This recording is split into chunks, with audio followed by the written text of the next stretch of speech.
Go. Ladies and gentlemen, boys and girls, be a dread of all ages. That's you. Okay. Super awkward. You missed your cue again. What are you, Kevin Dunn? Well, I do have Bucky beer teeth. Whoa. Like in a jar next to your bed? I mean, they were Kyle's. Nice. I dig that. Hi. We are the Squared Circle Jerks. Neo makes this awkward every time. It's unbelievable. It is my goal of life. We are here to talk about the weekly recap of the Wobbly Wobbly Bee in its state of kind of meh? Definitely meh. Definitely meh. If I may recap the entire week, it was kind of fine. Yeah, there wasn't a ton to get angry about. Actually, I don't think I was even super angry at anything, so, I mean, that's a positive, but I also wasn't hyped really for anything. And that includes 205 Live and NXT. Yeah, I'm sure I've got some stuff on my notes for NXT and 205 Live, I'm just not looking at them right now. Full disclosure, I skipped probably 2/3 of Raw, because I didn't give a shit about what was happening for the first 20 minutes of Raw. I had the women's match on, and then sort of tuned out because nothing was really happening until Bayley jumped down off of the Sasha Banks went for the hot tag to Bayley, and Bayley, after having been betrayed by Sasha Banks in the Elimination Chamber, jumped down off the apron, refused to make the tag. Everybody looked hurt, shocked, appalled. And then I kind of started paying attention, and then Asuka just won the match. So that's what I kind of expected to happen, other than, yeah. I mean, she got an armbar and a knee bar simultaneously. Yeah. That's pretty cool. Chris Lytle-esque. On the downside, Mickie James has gone full heel. She seems more or less I'm fine allied with Bliss. I don't know. I preferred her as a face with the current dynamics. Yeah, and the faces got beat up in the opening because Asuka came out, got beat down 3-on-1 by the three heels. Nia Jax being the third heel. And then Bayley and Banks came out to rescue and failed, and then got a 6-woman tag. So, not great. Not looking great for your faces. Yeah, not so much, which is exactly how they like them. There's zero chance a face can get over. That's not going to happen. That would actually make money. Now, if I may rant for a moment, there's a promo here that I have things to say about. Whose promo is that? So, John Cena came out. And John Cena talking about how he doesn't have a pathway to WrestleMania. Talking about how he wants to face The Undertaker. Talking about how he was told that is impossible. I like that promo, actually. No. I like the promo. I like that up to that point. Yeah. My problem is the storyline here could not be timed worse. Correct. I think number one that you're trying to stretch the storyline of John Cena not having a match for out for 6 weeks. That's a bit too much. Especially when you consider that here is the WrestleMania card for a moment as of this promo. Shinsuke Nakamura versus blank. AJ Styles, ostensibly. Ostensibly AJ Styles. Whoever the SmackDown champion happens to be. Hopefully AJ Styles. Roman Reigns versus Brock Lesnar. Roman Reigns. Asuka versus... Technically blank, because they haven't said she's challenging Raw or SmackDown, but ostensibly Bliss.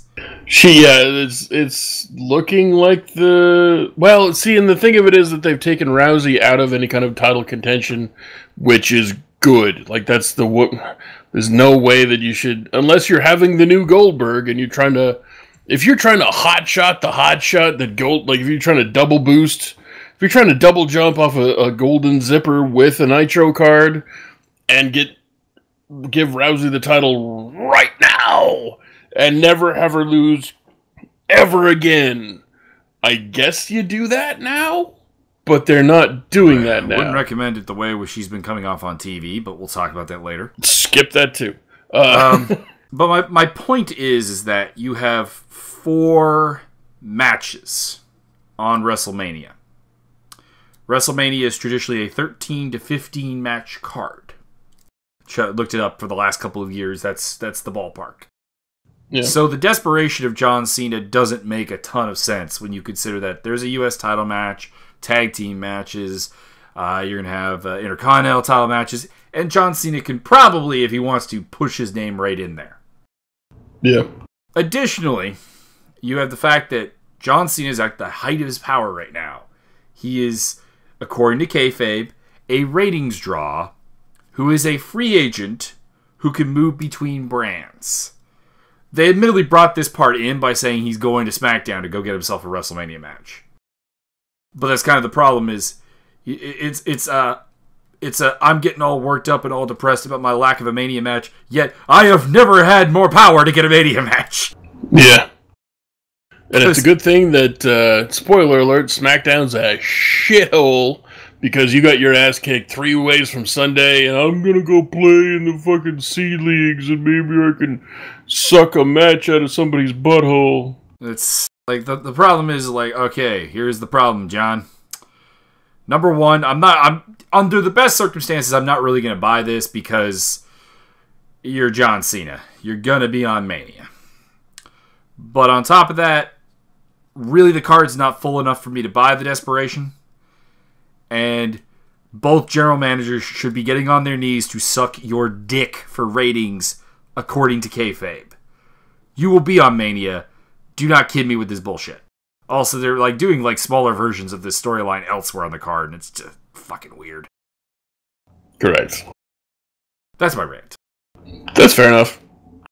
I don't know. Like I enjoyed his build-up. It's a shame that the crowd is so fucking stupid. He did the whole promo perfectly. He got him psyched to the max, and then it's like, and it's not gonna happen. And now you know the disappointment that I know. And the crowd was just stupid and confused like cattle. It was... Oh, man. They need smarter fans. Or dumber fans, I guess. It's like I said, this is not a problem with John Cena. I just don't like the storyline. It's based in no remote concept of kayfabe reality.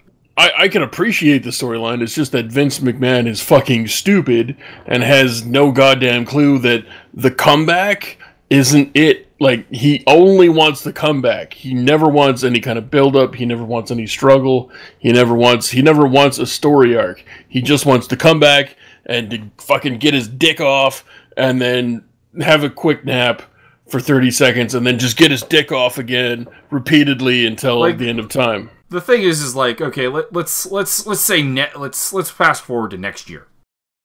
Let's say you've installed a proper heel authority figure. And I'm not suggesting I am not suggesting this is a good idea.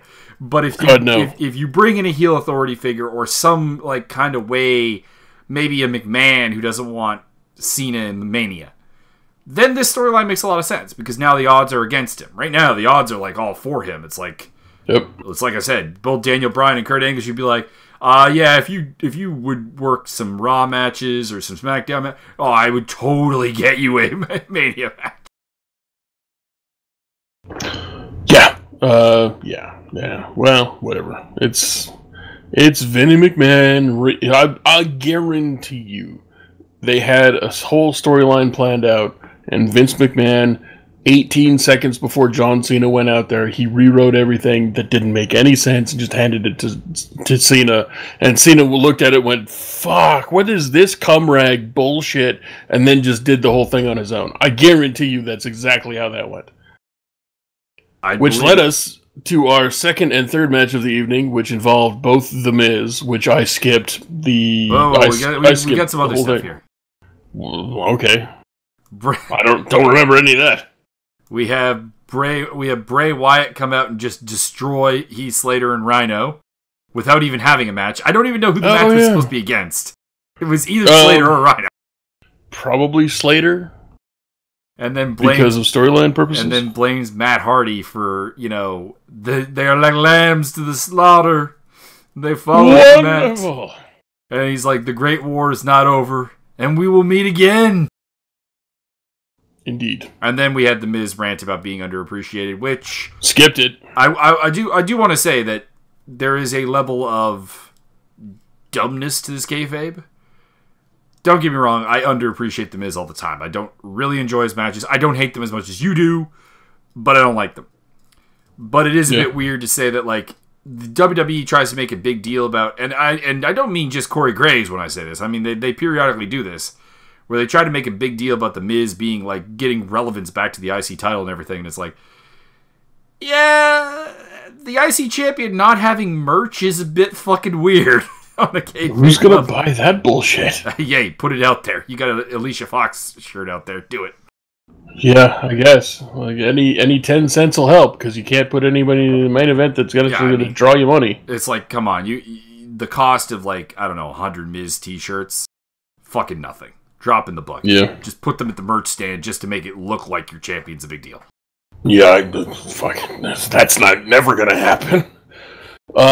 So yeah, Miz comes out, rants and raves, skipped it. Then I skipped ahead to the point where Seth Rollins' music hits. Why the fuck would I want to watch a Seth Rollins versus The Miz match? Spoiler alert, skippity skip. I actually enjoyed the Rollins I saw Seth Rollins go up to the top rope for a long distance frog splash, which he barely made contact with. So, yeah. And then Finn Balor comes out, and The Miz is going to have a match against Finn Balor, and then The Miztourage beats up Finn Balor, and then it's sort of equal playing field, since The Miz just had a match and Finn Balor just had the shit kicked out of him by laggies. And then The Miz gets told by Kurt Angle that, there will be a match, there will be a winner, or you will go suck 1,000 iguana cocks, or something, I don't know. Gallows and Anderson came out to even the numbers. Oh yeah, that happened too. And so we had a match, and Finn Balor beat The Miz. And I did have this match on because Finn Balor's pretty damn good, but The Miz is not, and so the match really suffered, and I ignored 90% of it. So that's like the first half of Raw. And I have watched exactly, I want to say, 6 minutes? I was more a fan of this segment than you. I actually enjoyed the Miz Rollins match, though I do have my constant problem with Seth Rollins. That is, you had 2 major knee injuries and somehow developed more knee attacking related offense. What the hell? That's why I fucking skipped it. And he's bad at them. He's bad at them all. He's good at some of them, but not all of them. Not. He does do a super soft V trigger, which is not cool. God damn, it's bad. But yeah, the commentators had like this bizarre conversation about what the Miz hears and making it sound like he might be crazy, which was... I'm fine with that. That's an interesting tactic. Bo Dallas really earning his paychecks in this one with all the distractions. Holy crap. He got hit more times than Miz did, I think. I will say the Superplex Falcon Arrow spot. I love this spot, but at some point it really needs to actually finish a match, because right now it's this really complex, really impactful thing that is more impactful than most finishers, yet is never the finish. So, WWE, let Rollins win with that move, or have him stop doing it. I don't know. I would just have him stop doing almost everything he does. See, I'm not nearly as negative on him. I'm not swept up. Like, there are people who are like Seth Rollins top 3 performer, top 5 performer, and I disagree wholeheartedly. Mostly because of what I just said. He doesn't seem to understand how to work his knee injury in with any kind of I would not have it. Don't work it in. Well, stop. That's my point. That's my point. I'm tired and sick and tired. Sick and fucking tired of all of these. Oh, he kicked me in the knee. I gotta sell it for 6 weeks now and hinder the quality of every single match I'm gonna have. But this is fuck. No. This is my point. I would prefer he not do that. But if you're gonna do it, here's an idea. Don't suddenly have all of your offense be like knee strikes and shit. What the hell is wrong with you? Yeah. This is like stupid. This is like maybe the dumbest of stupid face booking. Oh, yeah. I am going to develop an offensive scheme that actually injures me further. I don't, last week they did the whole gauntlet match. And Seth freaking Rollins wrestled for kayfabe 93 and a half years straight without being defeated. In reality, he wrestled 55 minutes. I think it was 56. Possibly 56 and change. But I was bored. While Seth Rollins was being the man. And this week, I was bored and couldn't be bothered to watch him be the man. And then the Finn Balor comes out, who's a way better wrestler than any of those other two fucknuts. And they made him wrestle down to a level that I would be ashamed to call... I would be ashamed to put that on TV. And I was bored. Bored. I've seen all of these women's matches. Bored with that. Skipped it. I've seen Seth Rollins wrestle. It's always the same. Bored. Skipped it. I should not have watched the Finn Balor match because the Miz can't fucking wrestle. Bored. Which brings us into our fourth match of the evening. Well, no, I do have a bit more to say about this angle. It's not about the match itself. This is about the storyline. So, basically what we have here is the face authority figure making the heel champion wrestle twice in one night while not telling him his opponent for Mania, while not giving him time to prepare. And the problem here is that, frankly, the face commentators made complete fucking asses of themselves because they're trying to make excuses for why this is fair. I'm like, yeah, is this feud designed to make me feel bad for the Miz? Because it's kind of working. And also, so Seth Rollins is now the Intercontinental Champion, right? Right? No, he's not. Oh, so Finn Balor's the Intercontinental Champion, No, right? he's not. Oh, okay, so none of this makes sense, so fucking shove it right up your ass with a spiky dildo. If you wanted to set up the triple threat match for Mania between these guys, which I assume is one of the options they're looking at here, you could have had Rollins and Balor beat members of the Miztourage, and that way they haven't pinned the Miz for spots. That would be a much better way of doing this. A series of 2-on-1 matches. Granted, you've completely fucked the Miztourage over, so I guess that wouldn't really prove anything. But I mean, make it work somehow. But you could have Seth Rollins wrestle a hard-fought 2-on-1 match against the Miztourage, and somehow give him a roll-up win. Give him a holy shit, this guy overcame the odds, and he got a win, and the Miztourage still looks pretty okay. And then it's like, oh, guess what? You're also the Miztourage, you're also facing Finn Balor tonight. And then you have Finn Balor come out, and you have him wrestle for 3 to 5 minutes, and then the club comes down and kicks the shit out of the Miztourage, and suddenly they're both in the picture. And you have a win both ways. You don't have your champion look like a fucking retard. And you get credible challengers for different reasons. Yep. This was a fail on just every level. I enjoyed Miz versus Rollins. But the storytelling here is terrible. And you have Michael Cole just making an ass of himself. It's because Corey Graves is the only one on commentary making sense during this whole thing. He's like, how is this fair? He's on short notice. He's having to prepare for a second opponent. And Michael Cole's going, well, Finn Balor had to prepare for a short notice for an opponent. Yeah, one that had just had a match, you dumb fuck. Yep. Bored. Anyway, was there anything doing with a face? Was there anything between this and the bar? Roman Reigns did a worked shoot promo on Brock. Which actually was pretty good. How could I forget? It was really good. Damn, I was impressed. I will say there were a couple of logic gaps in it. Roman Reigns talking about, I have great respect for this business. I grew up in this business, blah, blah, blah. I'm like, no, you didn't. You went and played football. And failed. And also when he said, I ain't afraid of that bitch. And you could literally, as soon as he got halfway through the word bitch, you could watch him shit himself. His pants filled, his face went pale, his jaw went slack, and he looked around 3 or 4 times in like half a second going, I hope you didn't hear me say that. Yeah, I mean, a lot of it was really good, but the foundation for it wasn't very good because, frankly, Roman Reigns is the last guy who should have been cutting this promo. Yeah. The WWE wants us to really forget that this guy, as far as I know, had no interest in wrestling until his football career failed. Yeah. But that being said, from a character perspective, this is perfect. This is not just great, this is perfect. Mm-hmm. This just do this. I believe it was the Wrestle Talk guys were saying, I think it was Luke, was saying, just do this, literally this, every single week, just this, until WrestleMania. Yeah. Don't have Brock show up, don't have nothing.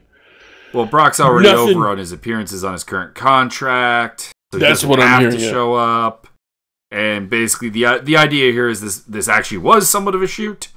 This was just them playing into the storyline, or there is legitimate questions about whether Brock will go to the UFC.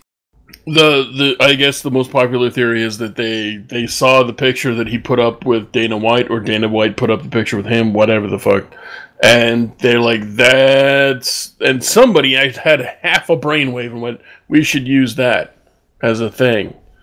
And Vince, probably midway through half a steak and jerking himself off while, tonguing the butthole of some intern, went, do it! And so they went with it. So, but I would agree. This, just do this. Just have Roman come out as like, he's still not fucking here. He's still not here. I'm the only one who gives a shit. And you do that all the way up to WrestleMania. And then you have a pissed off Brock Lesnar come out and wreck his house for like 10 minutes. And then this has to be a 30-minute match. The way that I'm fantasy booking warfaring this come to life. Let's say 25 would work. 25 plus. I'm going to go with 30 just because I like round numbers. So for the first 10 minutes, you have Brock Lesnar fucking wreck him. And then you have he's overconfident. So you have the comeback and a little comeback, and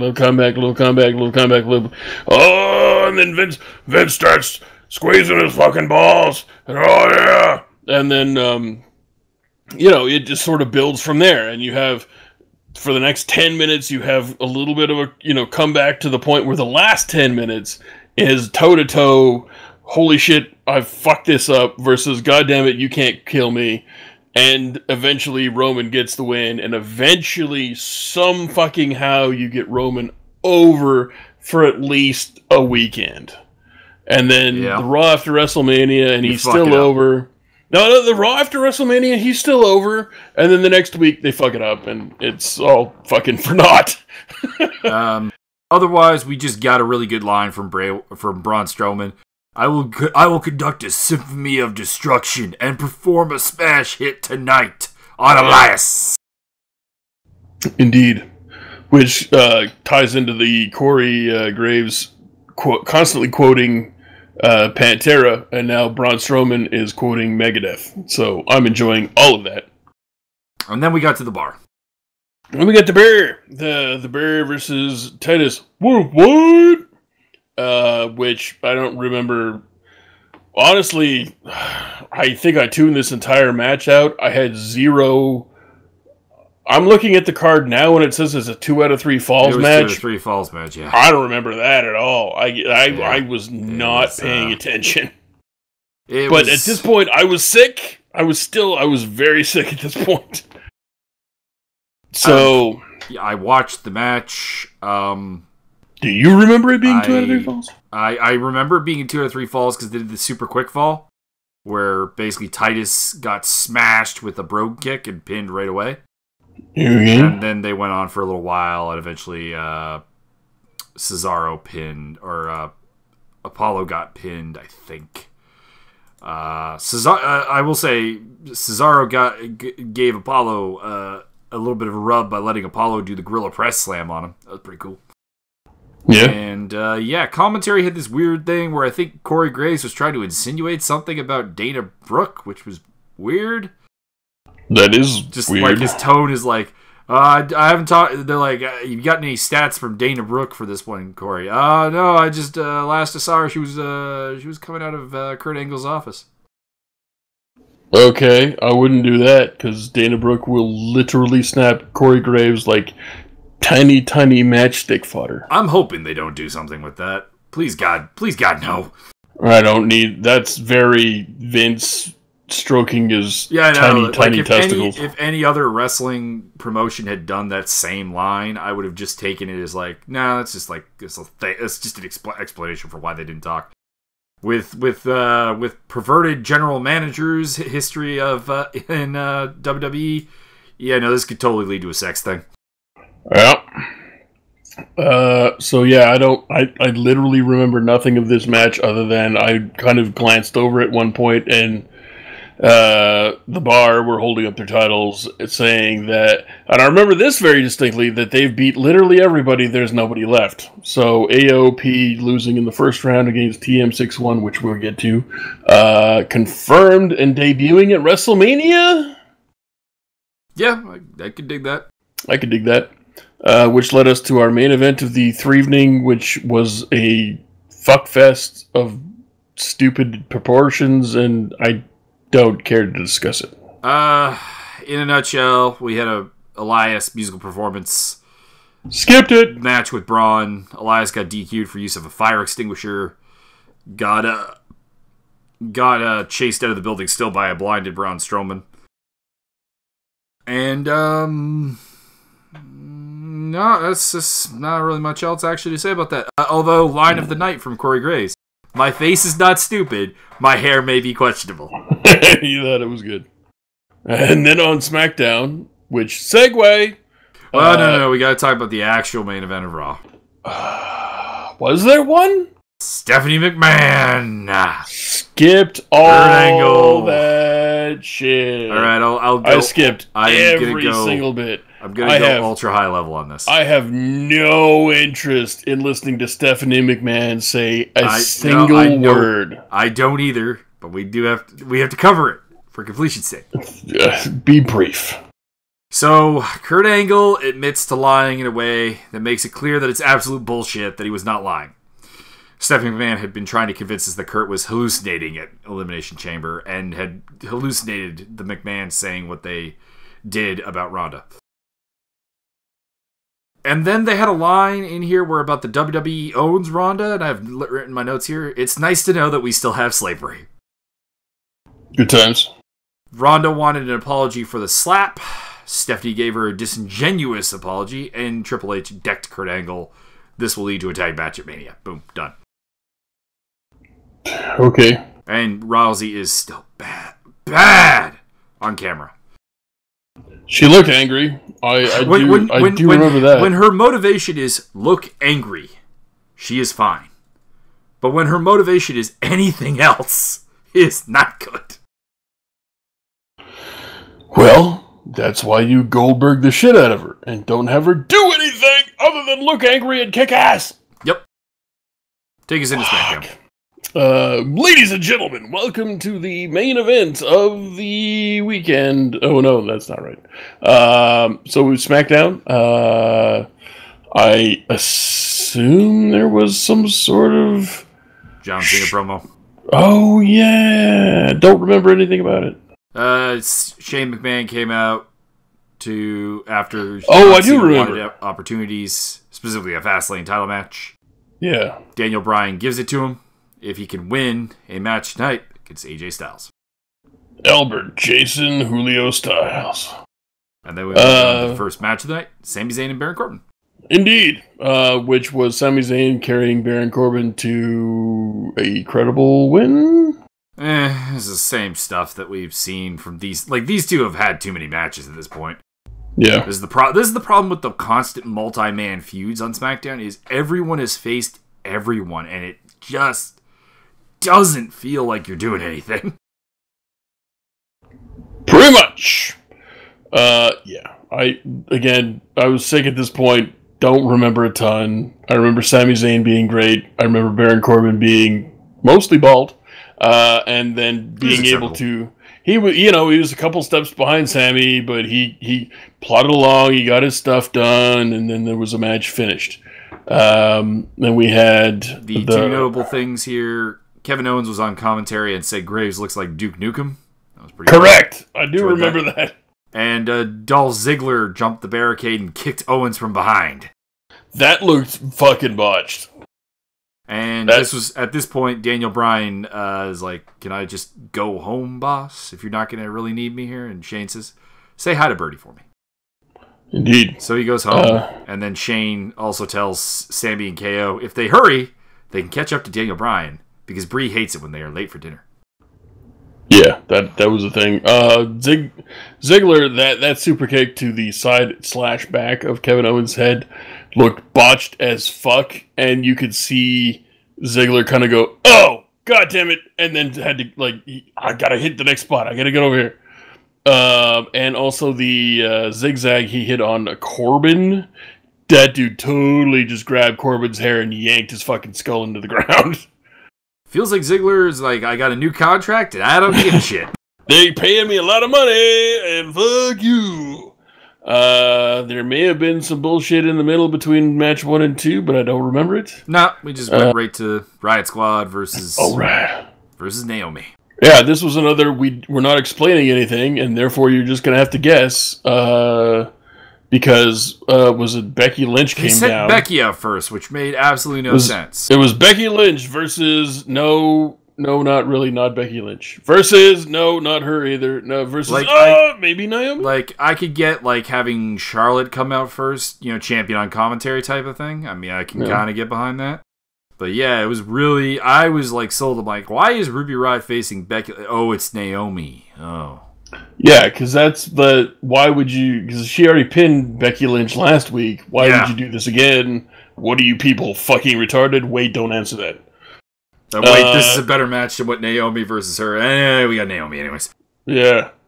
So, this was an match that Ruby Riott managed to carry Naomi to at least an average-looking match.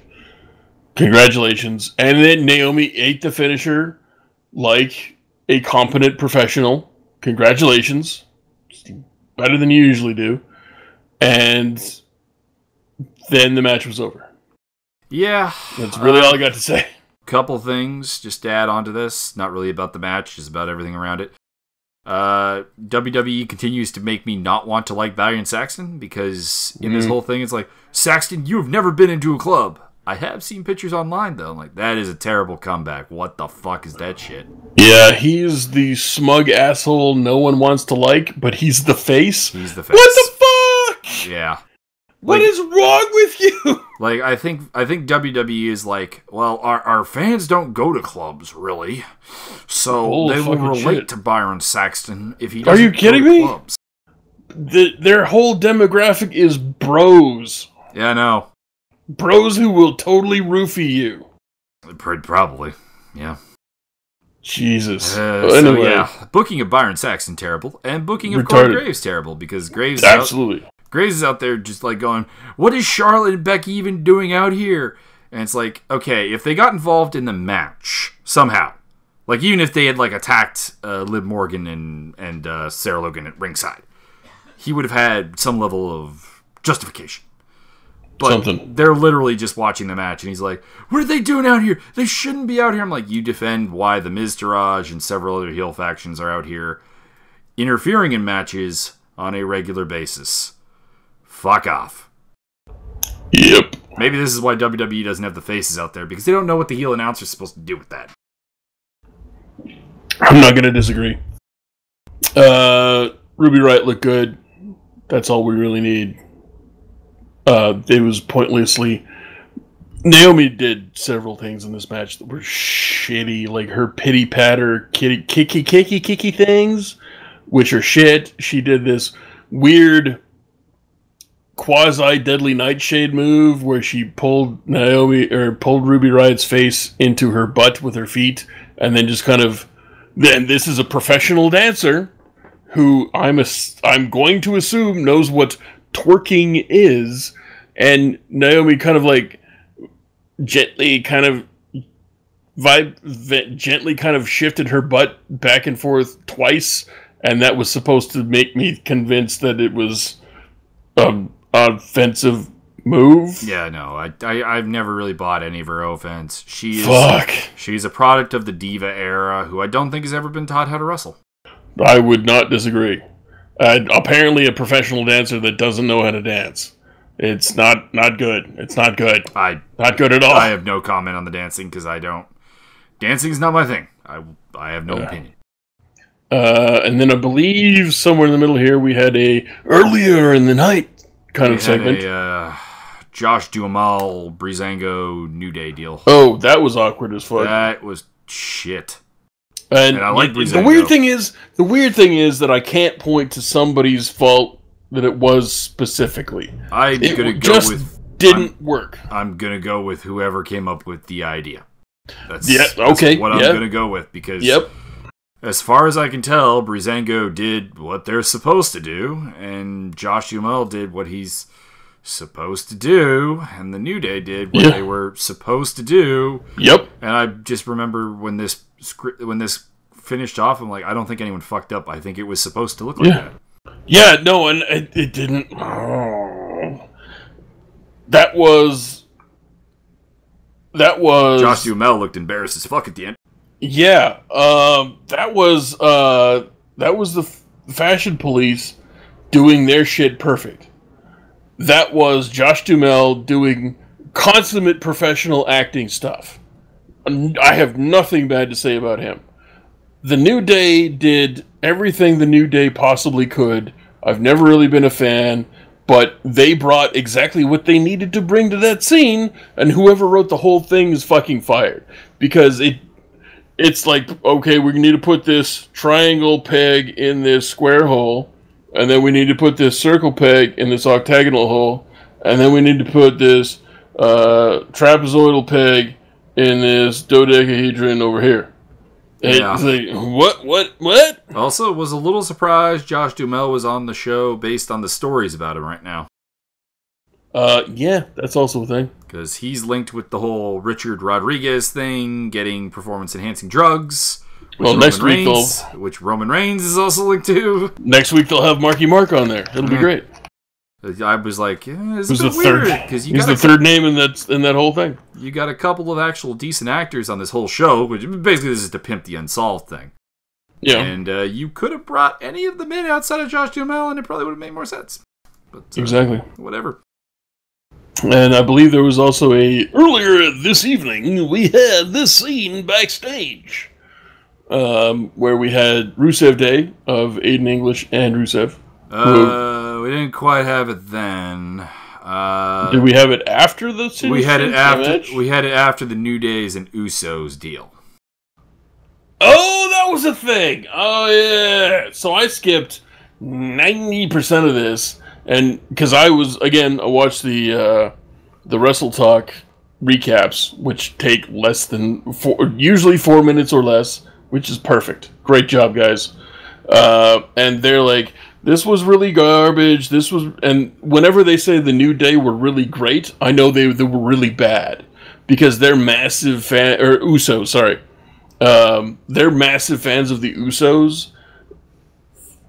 For no reason. There's no reason for them to be. And I don't never really understood the height of Uso fandom. I've said it before, I think they're a competent tag team, and I think they've been one of the better tag teams in the WWE in the last 5 years. They're definitely mid-carders. Negative things about the WWE's tag team division right now. They're definitely a mid-card tag team. They can work. That's about it. And I respect the fact that both of them have gotten themselves in a much better shape to associate with this push. That is also true. I will definitely give props where props are due there. But outside of that, I don't fucking get the appeal. And so during the Wrestle Talk recap, they're like, the Usos did great, and this was great, and then these guys were comedy acts because they're stupid, and then Big E got real serious, and Big E was really great being serious. I'm like, okay, well, I'll latch onto that. So I skipped all of the boring, repetitious promo by numbers Usos crap, and then I skipped all of the little hey, we're gonna have a jibe. There's a jibe. You want a jibe? And we got jibes. And then I skipped to the point where I skipped a little too far. And Big E was like a little ways into a series, so I skipped back and I got the intro to the Big E seriousness, and Big E is fucking great. I don't know if you do this. I've always been a big fan of Big E since he was in NXT. I don't know if you knew this, but Big E fucking tore them 16 new assholes and told them to go fuck their mothers, and they had no choice but to tuck their fucking tiny tails between their legs and fuck right off. I'm rather surprised the Usos have never been on a Mania, apparently, despite their familial connections. I'm not surprised. I am. Come on, familial connections to Roman Reigns? Fuck. I don't fucking care. So that gives you like a VIP pass to Vince McMahon's dick. Well, whatever. I wouldn't put it. I would never put them on a WrestleMania card. I would. You gotta give them a good. Sure. Story. I mean, if you got like a tag team tornado match, you need some filler. Put them in there. And Bludgeon Brothers came out, and I like selling the Bludgeon Brothers as a big threat, but I would have liked a little physical confrontation here. Boring! Just to bring it on home. Because, yeah, we've done everything we can with the Bludgeon Brothers without them mixing it up with a top tag team. Yep. So you need to do this at some point. Well, the thing of it is that they've done their squash matches all wrong. Like, they haven't come out and actually squashed people. They've come out and they've done some moves, and then they watch, and then they beat each other up for some fucking reason. I know, they do more damage to each other than the matches do. Yeah, and then eventually they hit a finishing move. I don't want that. I want boom, big move, tag, big move, tag, big move to get, big tag move, finisher, end. 3 minutes, get the fuck out. I think it's less about the method that they've done the squashes and the fact that they just keep squashing local talent. I'm fine with it. You can keep doing that, but you need to do it fucking better. I don't need this, we're toying with these boys. That's boring. Boring. And I'm bored with it. And I'm bored with them not wrestling anybody. I don't need to see them beat up the Fashion Files. I don't need to see them beat up the Ascension. I want them to wrestle teams you've got on TV and beat them after they've crushed some guys. That's the other thing, is they portrayed the Benjables, New Day, Usos at various points as being afraid of the Bludgeon Brothers. Or at least not really wanting anything of them, if not particularly afraid. Exactly. So the first team that steps up and goes, "We ain't scared of you. We know you're fucking lying." And there's no reason to be afraid of them. They've beaten up a couple of jobber tag teams in the New Day, or the Ascension and the Fashion Police, and a bunch of local talent. Yeah, but there's also nobody for them to beat. Like, there's nobody for them there at this point. Just don't have Usos and New Day be afraid of them then. Well, then you need to have either the New Day, who has lost literally everything for a year now, or the Usos, who nobody takes seriously. One or the other of these guys needed to gain a shitload of credibility 8 months ago. Oh, fuck yeah.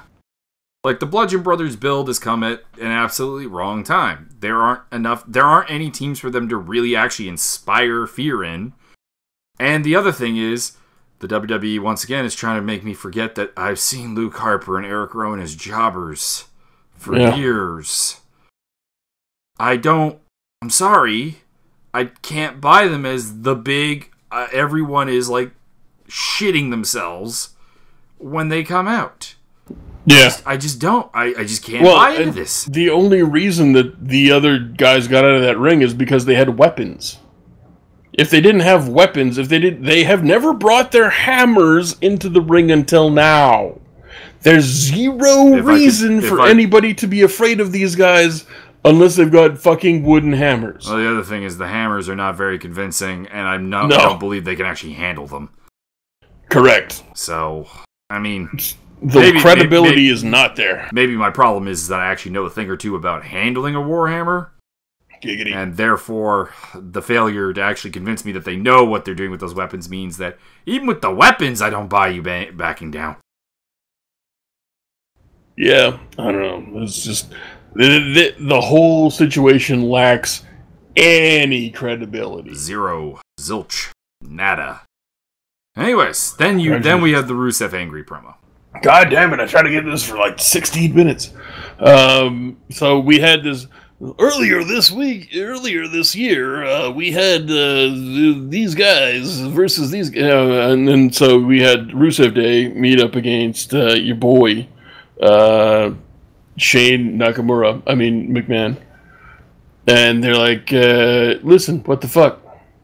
And he's like, by the way, Aiden English, you got a match tonight. Or Rusev Day has a match tonight. Aiden English has a match tonight against Shinsuke Nakamura. The one thing I will say for this entire garbage bullshit was that Rusev, again, is the best thing on camera. Rusev is amazing. Rusev was low fucking key, supportive yet accepting. I don't know what else to say, but you could mute this, watch Rusev only, and just be sold on the whole thing. The fact that these two are not being pushed as a mega face tag team to maybe feud with the Bludgeon Brothers, doesn't really make any sense to me. Oh, don't worry. 2 days before Mania, Rusev Day versus the Bludgeon Brothers will be the pre-show match. Yep. And they will lose. They will job. Well, they should job to the Bludgeon Brothers the way they've been booked. Yeah. Like, the problem is you have dropped the ball. Yeah. With this, and then they will continue to greatness. They will continue to job out Rusev Day against the Bludgeon Brothers for 6 straight months. And finally give them a win, and no one will care. And Vince will go, I don't understand why. Everybody seemed to love him. I don't want to be clear here. I really like Luke Harper. Mm-hmm. And Eric Rowan's growing on me. I wasn't a big fan for a while, but he does some things very well, and he's a competent big man wrestler. He did some great work. I don't remember what pay-per-view it was. He's on the show that one time. He had a bag full of masks, and he came out.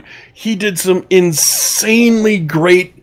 Just that guy could be the character guy for the whole promotion, but they'll never use him. They gave him a shot. He hit 16 home runs with half a swing, and they'll never give him another shot. Yep. I like the guys. They've failed booking everything here. So bad. This tag team division is a mess. Bad. They only strike when the iron is rusted and thrown in the garbage 6 months ago. Ziggler cut a promo, which was basically, I am great. And then we move on to He's not wrong.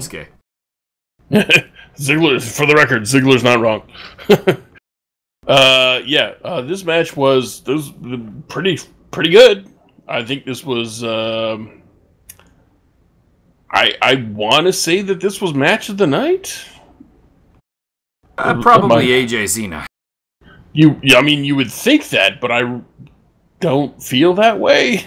I think you don't feel that way because of just expectations, though. I guess, yeah. I would like to harken back to the Philip DeFranco t-shirt. I believe the quote is, why be informed when you can let your feelings be your facts? And that's kind of where I am at this point. Because, I've seen AJ versus Cena before, and it was great. Full stop, great. Great match. Great. They've had, twice. I think this is their, at least twice before this, yeah. And it was great! Great! Exclamation point, great. And this wasn't. The main event was not. It was good. It was, I would go out on a limb and say pretty good. But I thought that Aiden English did better character work. I thought Nakamura got over more. I thought that it says here 6 minutes and 20 seconds Nakamura and English spent in the ring versus almost 22 minutes for Cena versus Styles, and I thought English and Nakamura did a better job. Yeah, I think the irony here is I'm if you're asking me who did the better job, it's Nakamura and English, because I think honestly they're specifically Aiden English is functioning with considerably less physical talent than the two in the main event. Yeah. And they're being given a lot less time, and they got the job done, and they got the job done effectively. But the better match was Cena and Styles. So, a weird contrast there. Yeah. The main event, honestly, I don't remember. I don't remember much. I remember at one point Cena decided to. Was it his 17th AA during the match, and he put him couple A's. Bounced him off the announce table, and then got back in the ring and went for the count out victory. I thought that was interesting. That was definitely I like that. I thought it was interesting. They actually both men kind of teased the count out victories. Yeah, and I also like that Cena threw a tantrum when AJ beat the count. He's like, "Come on!" Yeah, no, I was fine with it. It showed really good character work. I think John Cena's vastly undersold on his character work during matches. Oh, it's fantastic.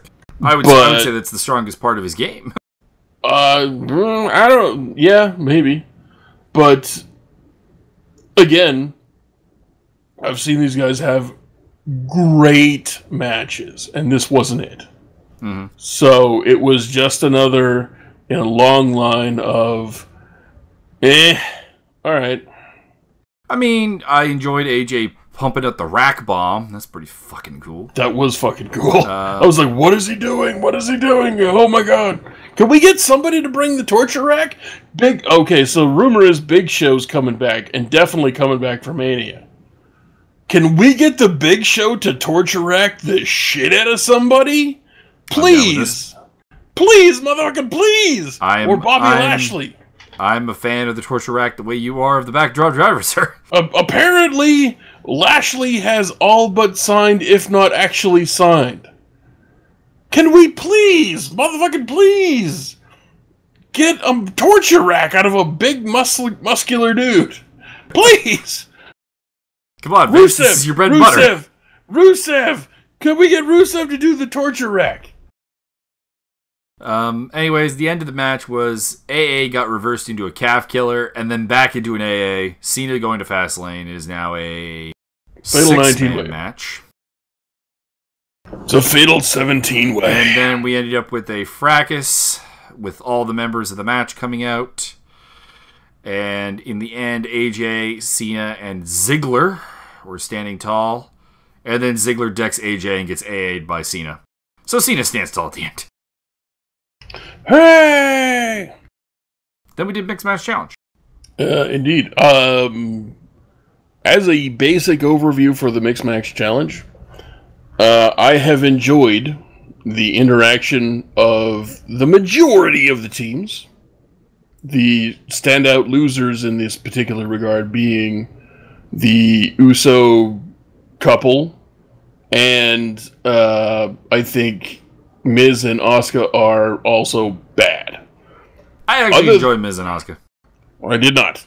I thought that the theatrics in this particular match, the theatrics in every other match up to this point, barring a few things here and there, the theatrics have actually enhanced the matches.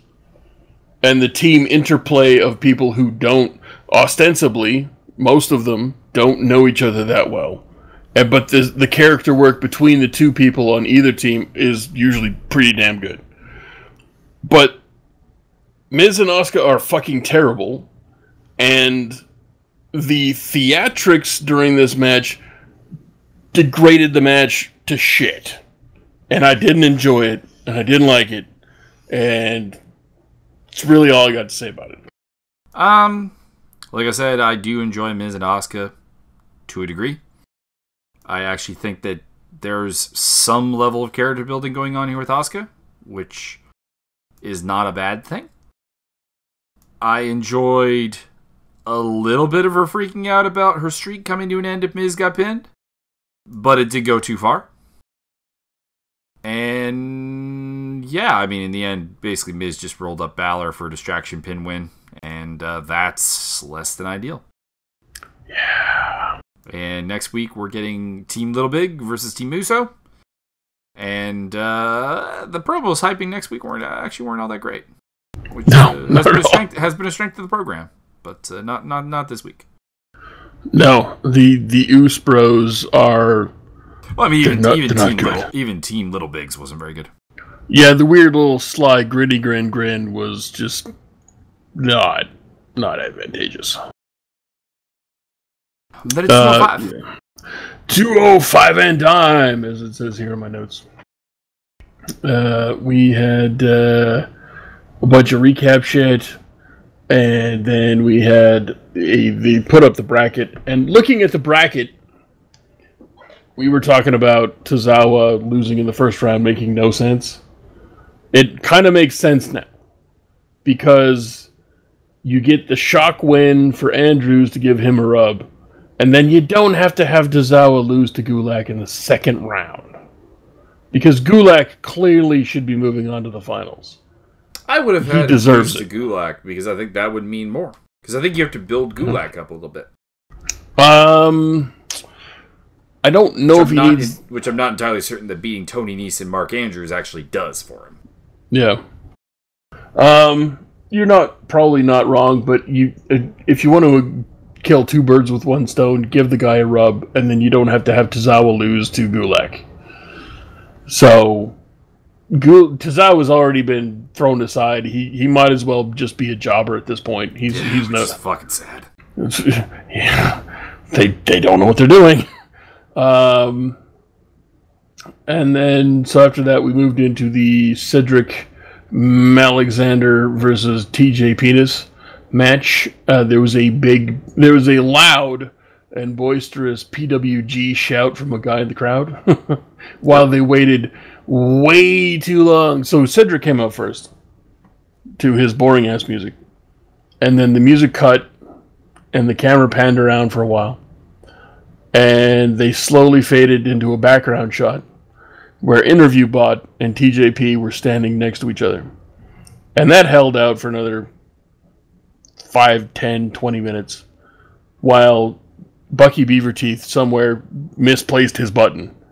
And some guy shouted out, PWG! And then eventually they got around to telling Interview Bot that it was okay to talk to TJP. And then he said some shit, and yeah, that's all that was. It was a massive, massive, massive problem, which technical problems are great. They always do. You'll notice every single time somebody drops the cue line for somebody else's music to hit, it takes Bucky Beaverteeth easily 45 seconds to finally cue up their music, to the point where the guy, whoever's in the ring, has had to flub their line like 6 or 7 more times. Like, is he gonna bring him out? This was supposed to happen. So that's kind of what happened here. The match was, again, not what I want for T205 Live.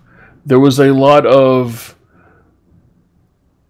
one of the announcers even said it, slow the bigger man down. That's unacceptable. Unacceptable for 205 Live. I would be, to a degree, okay with it if, like, it was something that happened to Alexander against, like, really good technical work, which TJP is. The problem is that this is how they approach every match. Every single match on every card, on every brand, ever. So you're killing me here. Like, I need a match that is just at an actual junior heavyweight / cruiserweight pace. You're not giving it to me. Not at all. There was near the beginning of the match, there was a weird botched double back flip over thing into a semi-botched power bomb that they managed to semi-salvage. And that's really all I have to say about the match. My final note here says that the match was technically fine. It just lacked anything new. I've seen both of these guys do all of these things before to a lot of different people, and probably to each other 7 or 8 times by now. And then we moved into this might have been one of the few encounters of Perkins and Alexander, ironically. Because if you recall, Alexander got hurt for a long time, and then TJ got hurt for a long time. Oh, yeah. Yeah, I don't know. It just feels like I've seen these guys these exact two guys have this exact same match 7 or 8 times. That's my general problem with 205, how it was booked in the past, how it got away from for a little bit, but now it's kind of back in, is that it doesn't really matter who's in the ring. The matches feel very much the same. Yeah. There's not a tremendous amount of difference between a Cedric Alexander Arya Daivari match and a TJ Perkins versus Kalisto match. Not a ton. And there should be. It should feel new. These two men, every worker on 205 Live is immensely talented. Not 100% sold on Buddy Murphy, but he's not bad. But you have Gallagher, you have Kendrick, you have Alexander, you have TJ Perkins, you have Kalisto, you have Grand Metalik, you have Lince Dorado, Gulak, Ali. These are all fantastic workers. I should never be bored watching them wrestle. And it happens. Yep. And it should never feel like the same shit. Yet it happens. And it's particularly bad on this card because we had 2 finishers that were very similar. We had Alexander win here with the lumbar check, and Roddy Strong win with the end of Heartache. Yeah. Oh, total spoiler. What are you doing? You're spoiling everything for the guys at home, man. Legitimately have nothing to say about Roderick Strong Kalisto. It's the same. I got some stuff. Same stuff, really. I got some stuff. But yeah, like this match was the same as I've ever seen. We had a Drake Spudrick package, which was fine. We had and Mustafa Ali promo, which he was clearly stoned. And then we had a Buddy Murphy quasi-interview promo thing where he directly referenced the Mustafa Ali promo, which happened an 1/8 of a second previously. You should not have actually noted it happened. That's what I probably shouldn't have referenced the promo. He shouldn't have been able to watch, chronologically speaking. Fantastic. You guys are fucking carnies. Unbelievable. Then we had our main event of the evening, which was Roderick Strong versus Lince Kalisto or something. My first note here is, I swear, if Roddy loses this... I had the name written down here as Kalisto Week Dorado. Very nice. And my second note is, good quick action, finally. And this was a dynamic match, which I more enjoyed than anything else I'd seen on 205 Live since the last time Roderick Strong had a match, really. The cruel irony of that, though, is that if there is someone who can make a slow match work, it's fucking Roderick Strong. Yeah. So why is he the one getting the fast match? I don't care. I enjoyed this one.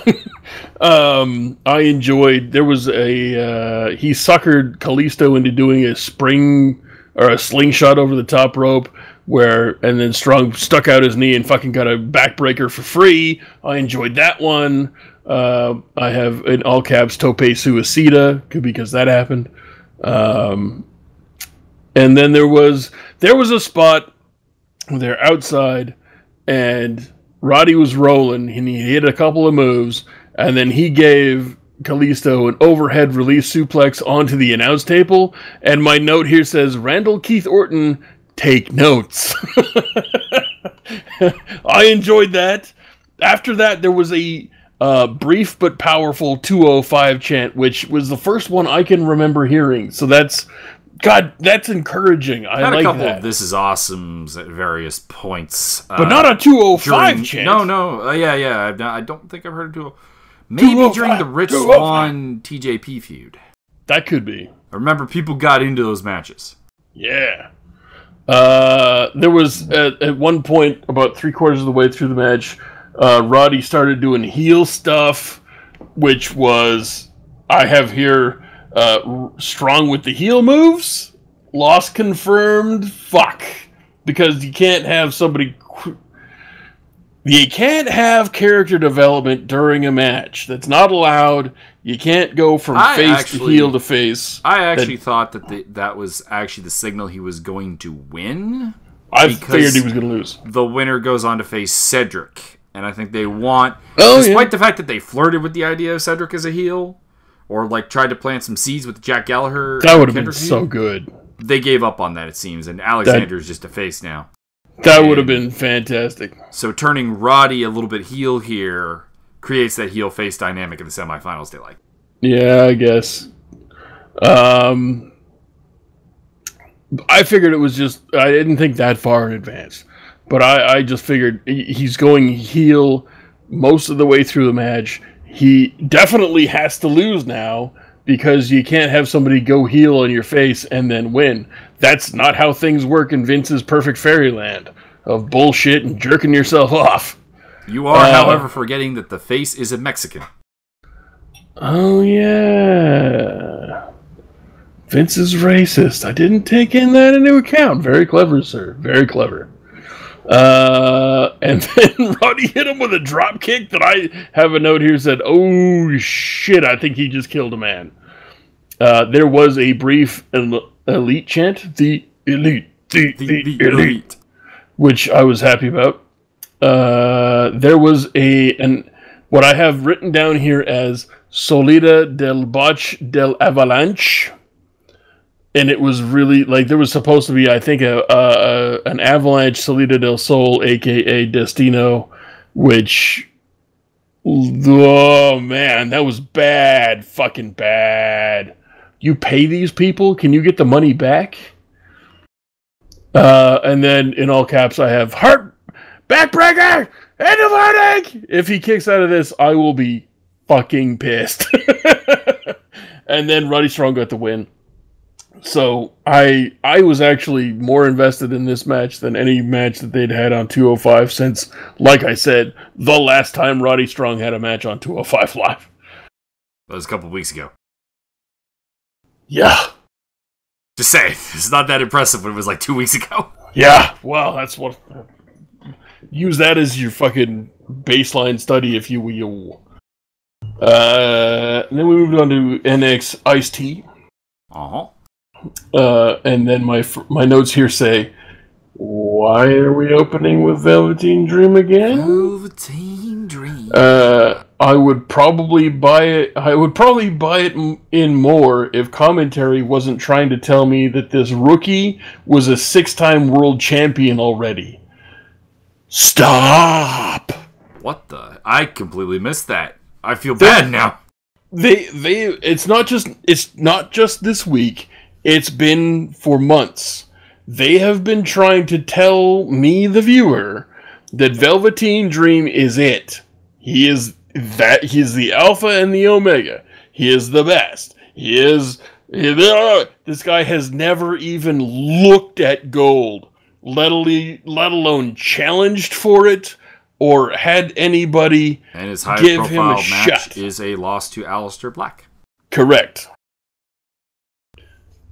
Beating everybody else, in fairness, but the wins column is highest.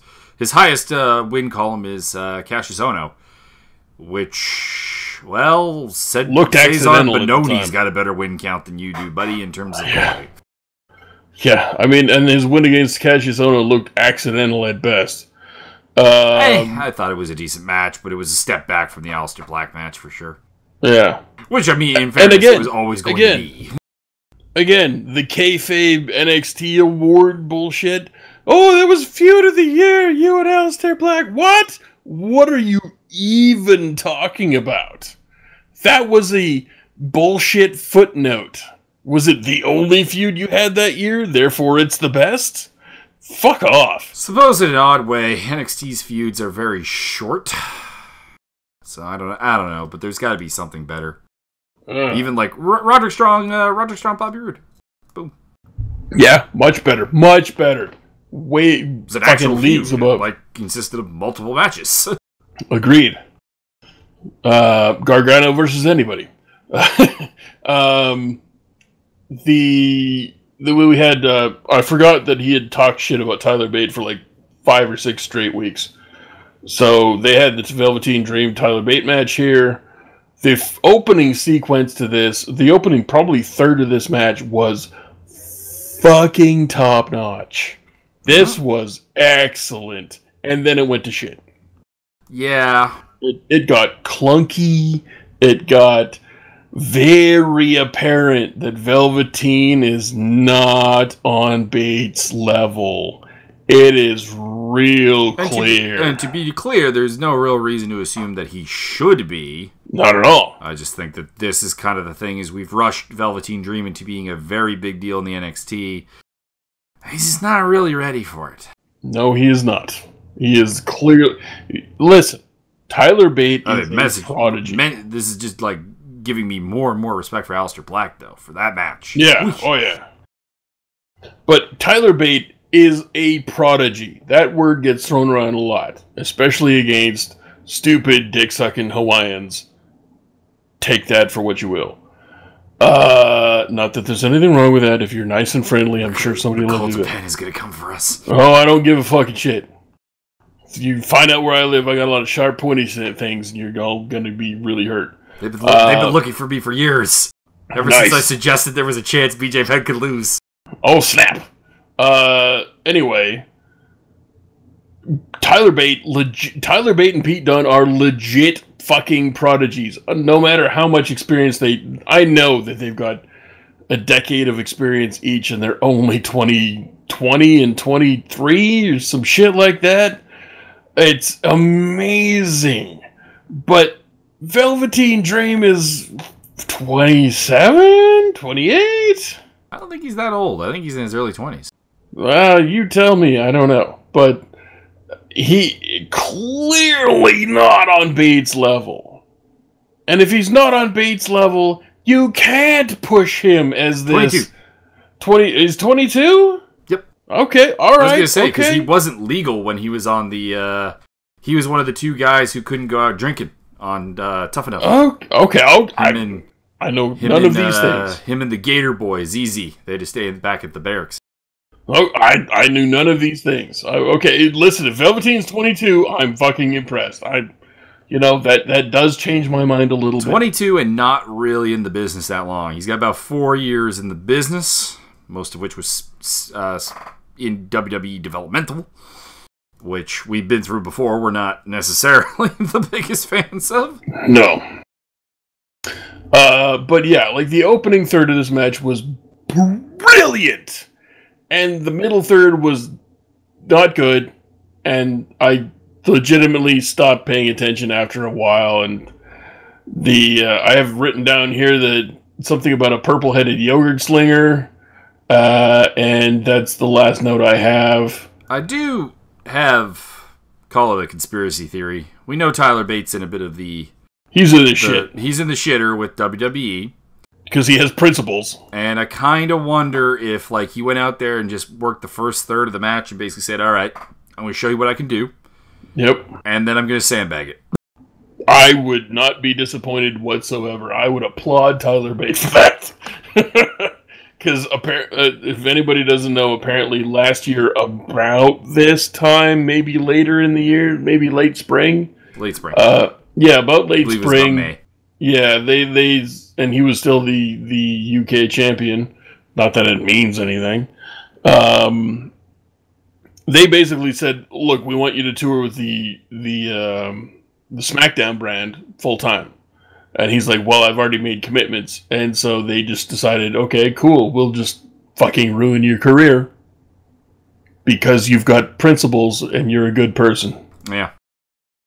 I mean, Fuck mind you, everybody. hanging the dream out to dry is slightly unprincipled. but I well, wouldn't that hold was. too much I against mean, it's listen. You got a 20-year-old and a 22-year-old in the ring. That's a recipe for disaster, unless you've got prodigies on your hands, which apparently you do. Unless you have people bought in. Like if Tyler Bate is fully bought in, he's like, all right, I'm doing the job to Velveteen Dream, but there's a plan for me in the future. There's going for me. Yeah, but there isn't. The UK division never really got off the ground, hence why they doesn't exist. Hence why they want a bunch of them to go to 205 Live. And they've jobbed about enough that it's clear that being punitive is more important to them than trying to success. A star. Yep. Success is quaternary. I can't say it. Fourth place. The main goal here in the wobbly bee is to be right. The second main important thing is to look like you're in charge. The third thing is to make sure you get paid at WrestleMania, and then building stars is back there somewhere. And being a decent human being is like 50,000th place. Oh no, if you're a decent human being, you've done something wrong. Correct. William Regal notwithstanding. But my only other note for that match. You realize I'm gonna have to add a line to this now. Have I been a very naughty boy? It was me, Sunshine. Oh goddamn! I've got a GIF. Well, after this, I'll show it to you. I found it today. My only other note for this match is it's like the Velveteen Dream took all week to memorize the very opening third, and then forgot that there was another 2/3 of the match. We had an AOP promo, which I'm fucking sure one of the guys said metrosexual. Might have. I think he's metrosexual, man. They are from a part of the world where that is an insult. Yeah, so I'm pretty sure the first guy, not the second guy, the first guy said metrosexual, and then the second guy said something about war is our peace, which is hokey as fuck. Oh my god. And then they cut to the official Johnny Gargano firing paperwork because he agreed to the career versus title match. There was Regal, Gargano, and your boy. What's Drake Younger's fucking? It's like Nick Wirtz or something. Starts with a W. Yeah. Anyway, they had Regal's. I have to kind of do this. This is all official. You agree to the fucking thing. You fucking idiot. And if you sign here, then it'll be all done. And you'll have to finish your live dates and this, that, and the other. And then you'll be once those are done, you're done. And then Nick Nutter stepped up, and he's like... Apparently they're actually using the first name Drake for him. It's Drake Wirtz. It's his birth name they're using. Oh, okay. Because I marked out. Because, motherfucker, the referee stepped up and issued a very heartfelt apology, did a very excellent bit of character work. Not like referees are capable of that unless you hire professional wrestlers to do it. Spoiler alert, he is.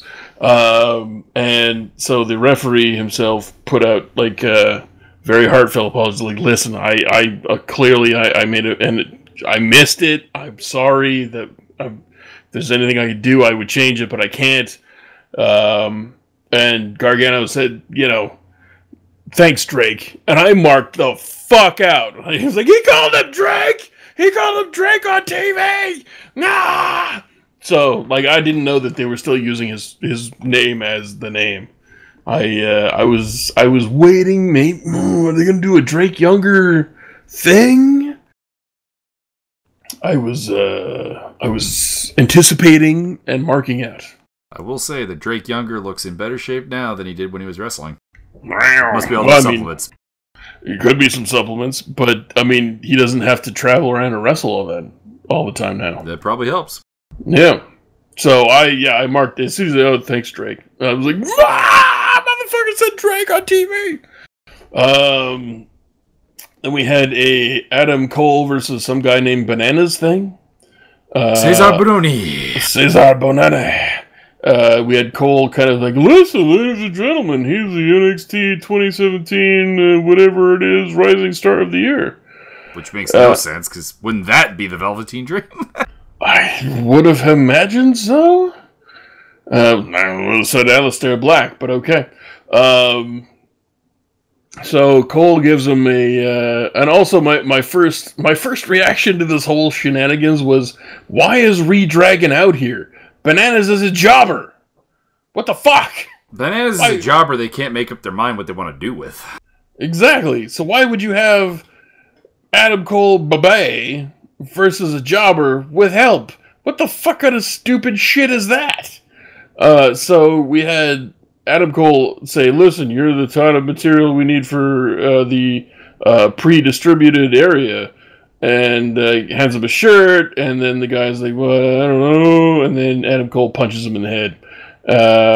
And my final note says, WWE continues to book all factions as complete cowards who can't possibly win a match to save their lives on their own, unlike every other promotion on the planet. I mean, like in New Japan, you got Suzuki Gun. They're going to pull some shenanigans and some shit.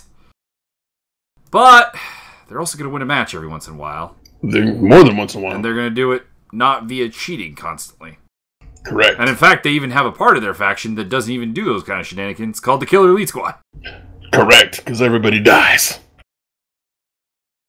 So Cole got the win somehow. Not really sure how. I mean, clearly he can't win a match on his own.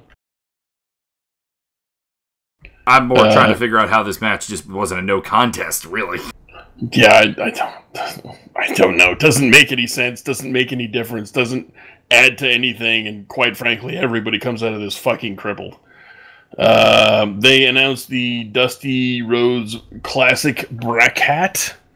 We will have Street Hookers against Heavy Machinery. So Heavy Machinery will eat the loss there because Heavy Machinery is clearly more popular.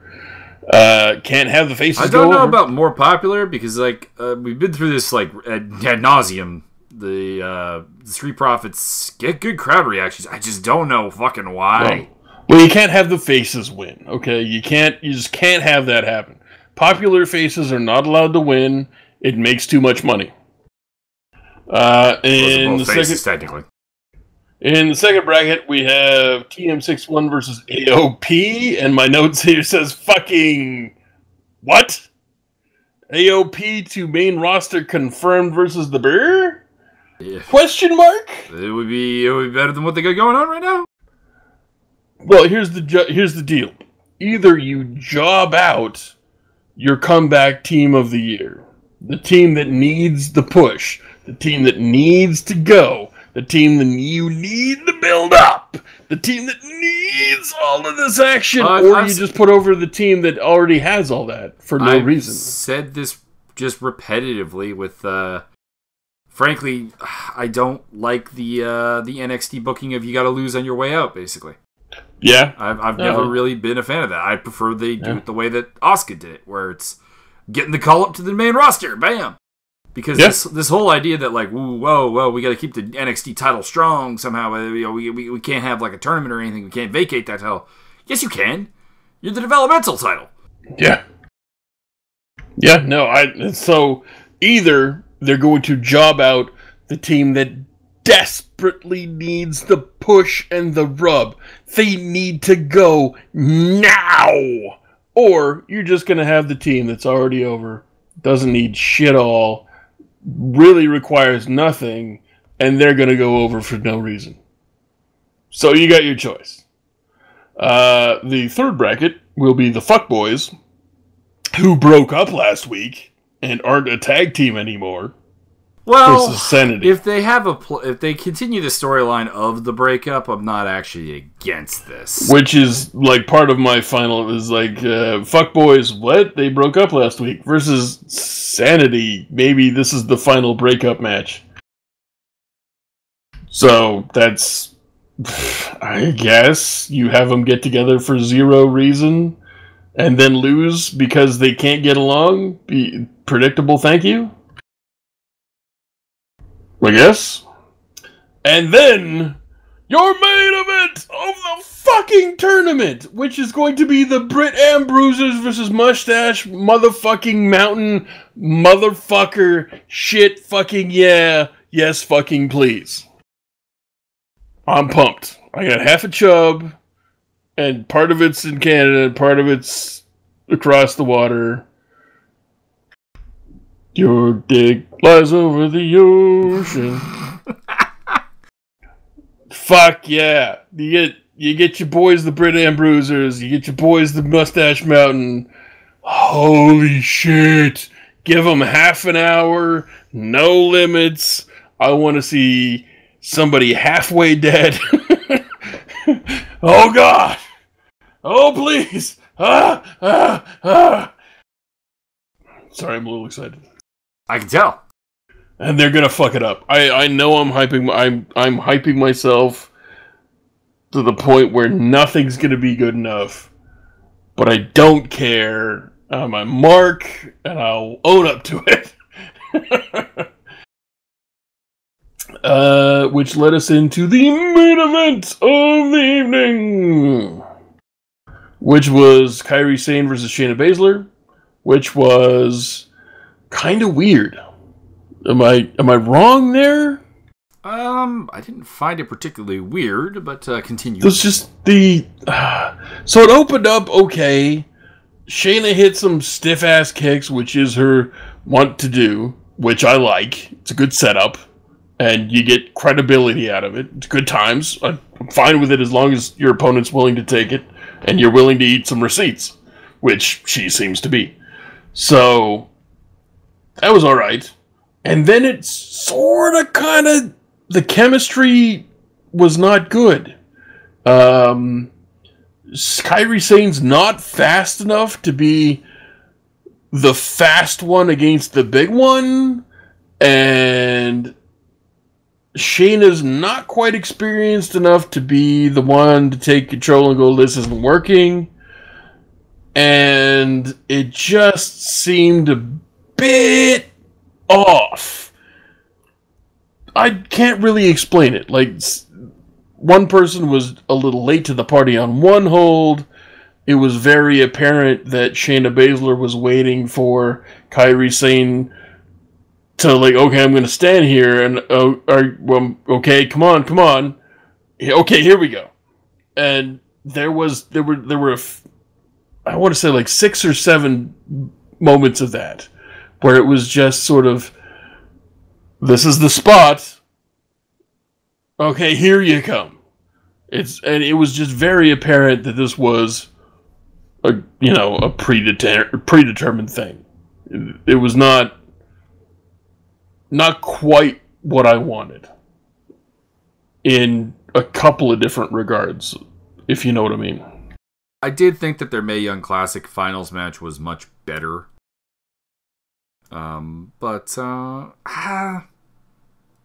guess I see some of where you're going with this. I think it's understandable.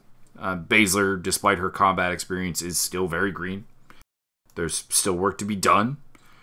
And I think Kairi Sane, with somewhat limited English, and, the communications problems that could potentially cause, could lead to that being a bit of a rough time. Yeah, I can see that happening.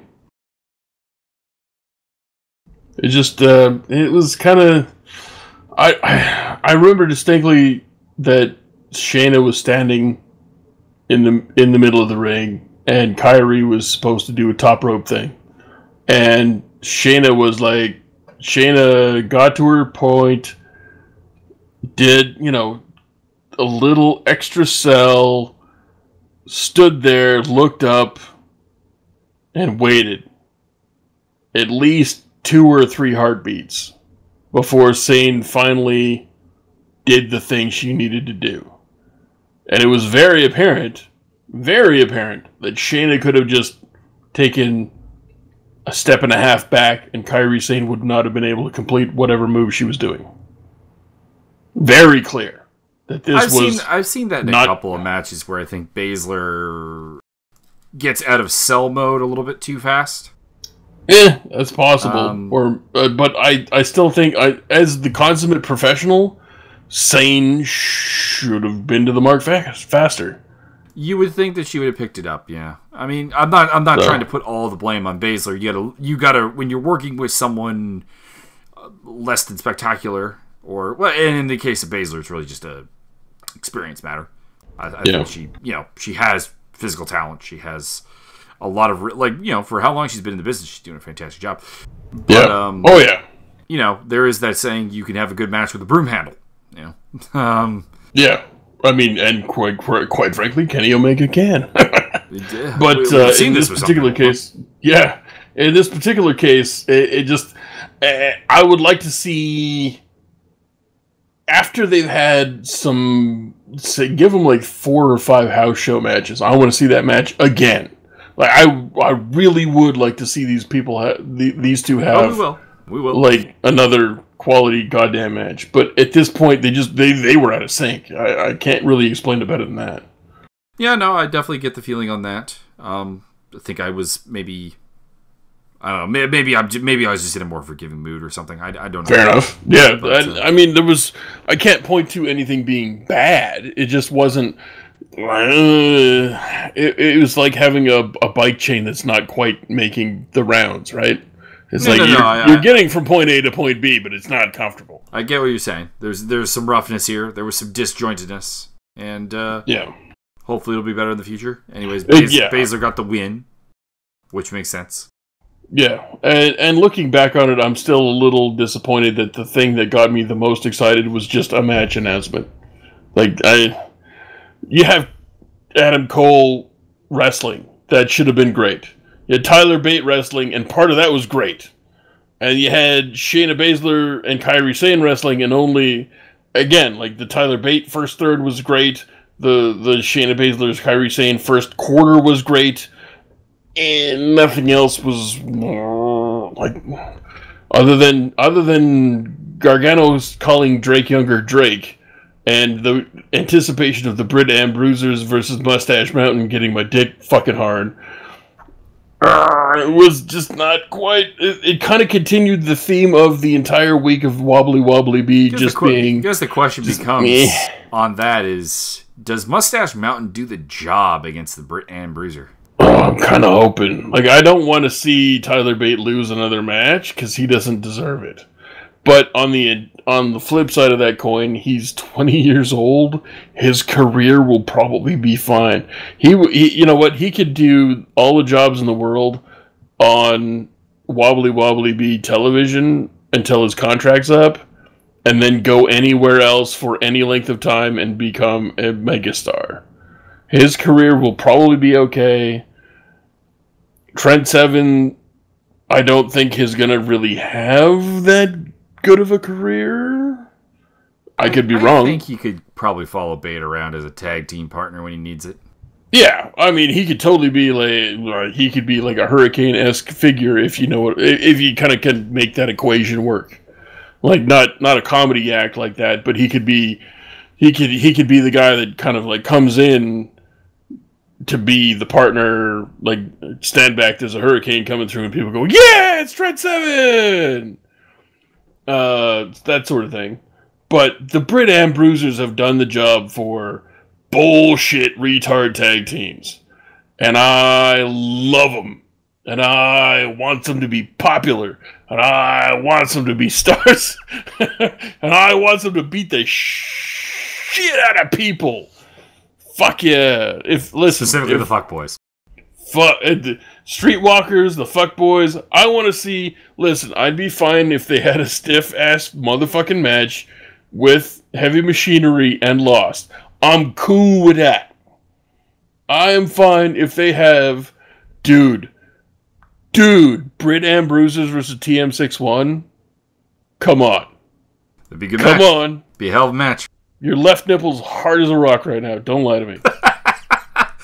Okay, cut some oranges. Oh, dude, can you imagine if the Britt Bruisers and TM61 get to the fucking finals and they give them 30 minutes to do their thing? They won't do that. They won't do that, so don't tease me. I know, but can you fucking imagine We're talking about one half of the Brit Bruisers who came out and just smashed Kenta's nose because fuck you. Oh, not that I approve of that, but I do. Well, so, speaking of Kenta, the sad state of Hideo Itami. Fuck. Oh man, just get him on SmackDown and have him kick somebody really hard, and then he can either be the perceived rival to Nakamura after WrestleMania, or he could be Nakamura's friend, who then turns on him. Respect me! Respect me! Why is my heel gimmick exactly the same as my face gimmick? I don't know. But it could work. Yeah. So, that's... As I have the hiccups. That's all the wobbly bee that is wobbly bee. No, we had one last thing. Oh, what do we have? We had Andrade, Cien Almas. Oh, fuck, I skipped the shit out of that. Fuck that Zelina shit. Vega. I'm not listening to that horse piss. I will start with the nice. Not the good necessarily, but the nice. Zelina Vega said nothing that defied absolute every piece of logic about her career. So that's good, because I think that might be the first promo she's gotten through without talking about her great success and her managerial secrets and her etc., etc., etc. You know, the bullshit. The obviously not true bullshit. So she did that. And then almost yelled about being the champion for a bit. Did you do it in like, hiya? And then Aleister Black came out. And before that got good, Killian Dane came out. That got better, actually. And we ended up with a little bit of a slug out between Black and Dane. Oh, yeah, I did watch that particular bit. It didn't make sense. So, yeah, I'm hyped to see Killian Dane versus Aleister Black. I think it's going to be a good match. I think either of them, preferably Black, better be Black, versus Almost will be also a good match. Although this again runs into the problem of when Black takes the title off of Almost, which he should do. What he should do, yeah. He then has to lose the title before going to the main roster, which is dumb. Correct. Unless they do the Asuka thing, which makes all the sense in the world. Yeah, the only reason I think the Asuka thing even happened is because they had that undefeated streak going for so long, and they needed a woman to come in and really make some noise for the Rumble, and she got injured. So I think that was really a perfect storm. Yeah, otherwise Vince likes everybody to lose. Because I'm entirely certain that the plan probably was to, at some point, put Ember Moon over on Asuka. There's the gif I was going to share later, but I'm going to share now. Yeah, sweet, merciful God. It's your boy. It was me, Sancha. Anyways, that's all we got. That's all we got. So, yeah, nothing to get mad at, just but not a ton to get excited for. After the weekend of ROH and NJPW coming together to join forces, and then the Elimination Chamber was as predicted, and then the whole week of Wobbly Bee being, just come on, you got competitors. Get off my fucking lawn. They don't have competitors. That's the problem. Everyone, go out and support New Japan, support ROH. Hell, support Impact if you got the money left over. And JPWWorld.com, subscribe. It's like fucking $12 a month. We need WWE to have a legitimate competitor so that the greatly talented wrestlers they have either have a place to go, realistically, or they get to perform somewhere near the level that we know that they can. Correct. One last thing. What's my over-under for Neville showing up at the Raw after WrestleMania? Like, you want a percentage or something here? I don't care. Whatever the fuck. Bottle caps of 40%. I will take the under, but I am not confident. We'll see.